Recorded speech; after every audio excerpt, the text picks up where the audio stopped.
Right, hello. I think today we'll start with, well, I'll tell you a bit of a story. About 15 years ago, a mate of mine, bloke I was working with, gave me an XT550. XT550 from 1983 or 1983 I think. It's a 550cc dual sport type bike. It'd been sitting in his shed for 5 years, maybe more, wasn't running. He said to me, "Hey, do you think you can do something with it?" "Yeah, I can do something with it," I said. And so I went round and picked up his XT550. Picked it up in my Fiat Panda. You can get a Fiat Panda, you can get an XT550 into a Fiat Panda. It's a bit of a job, but it goes in, just about. And it was kind of helped by the fact that the XT550 in question was in bits, and missing quite a lot of bits. So I got the XT550 home, and the XT550 looks a bit like this. But my XT550, my new XT550, looked like this. Yeah, missing quite a few parts. So what we got is we've got a frame, a pair of forks, a motor which may or may not run, all the necessary electrics to make that motor run or not. So that's CDI, what else? Regulator, rectifier. I don't actually need that for the moment. Yeah, various bits and pieces, coil and all that sort of gubbins. No handlebars. I found a pair of handlebars. There's the gear change lever, brake lever, foot pegs, passenger foot pegs, tank, seat, rear wheel, front wheel. That's it. Cool else. Actually no, it's not entirely true. It's the airbox, it's the carbs. I think the rear mudguard was there as well. Anyway, there's not a lot you can do with all that, because it's not a complete motorbike. And it sat very much like that in my garage for 15 years. So I've now got an XT550 that hasn't run for the better part of 20 years. Which is, yeah, okay. So as I was doing up the, busy doing up the VF 500, and I'm waiting for some bits for it. I started looking at the XT. I started looking at it thinking, you know, the wheels are quite pretty. And the frame's alright. What it really wants is a full restoration. But, you know, it's missing so many parts. It's a bike that didn't sell very well over here in France. In fact, it sold incredibly badly over here in France. There's very few of them, so you can't find the bits in breakers. There's a few bits that are common with the original XT600s. In fact, quite a lot of bits that are in common with the original XT600s. But yeah, it's one of those things. So what can you do with it? What can you do with it, Simon? Well, okay. You look at it and you think, oh, if I could scrambler out with it. But scramblers look like shit.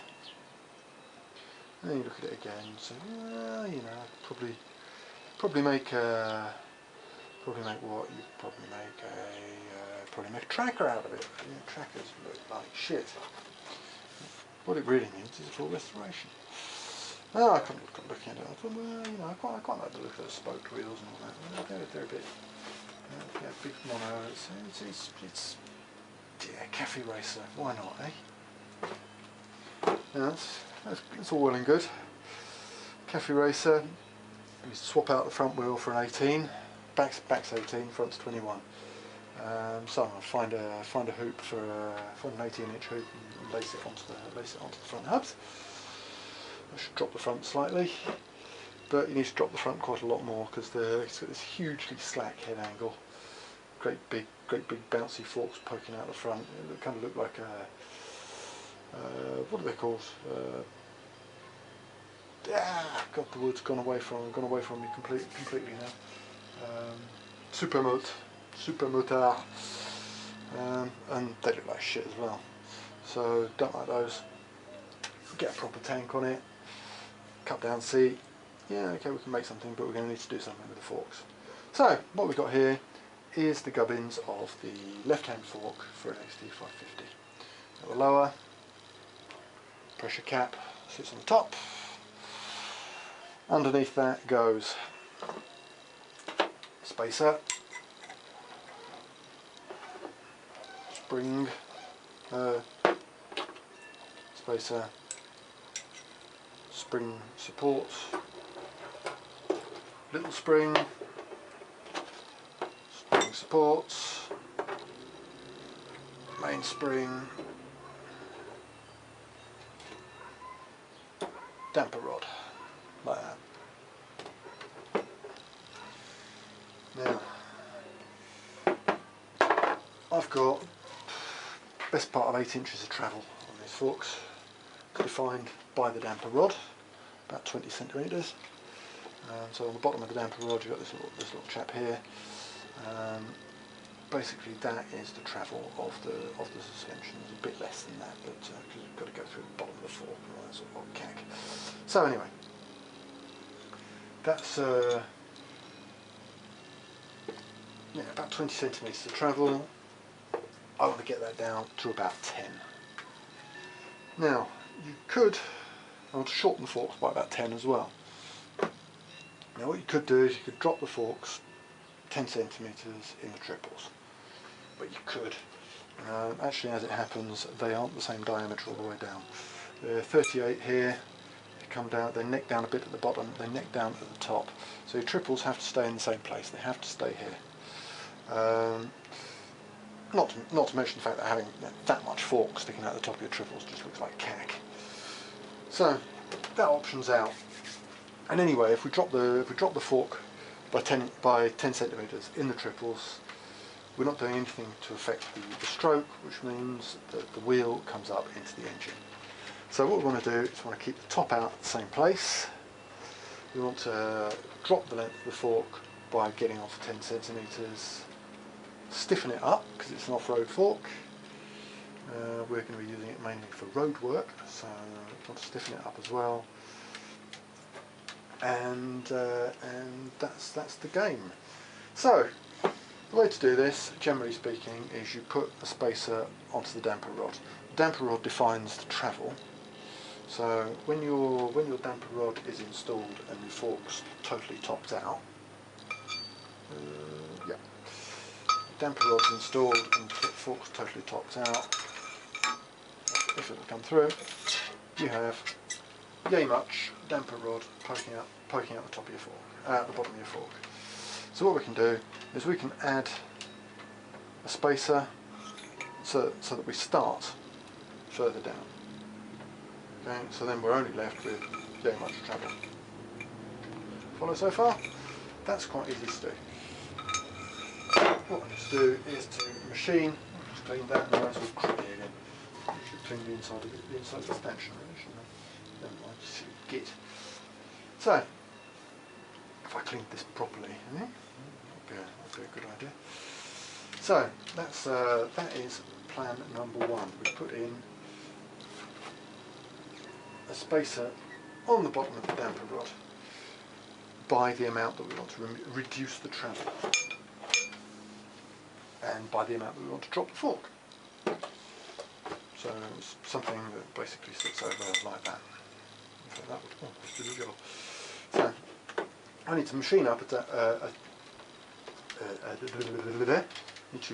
up a spacer rod. That spacer needs to sit on here. Now the damper rod has holes in it for rebound and compression damping. When you're coming in, the oil's coming out there, and then then you've got some extra stuff at the top. Want to not affect that, if at all possible. That would probably be a decent idea. And what else?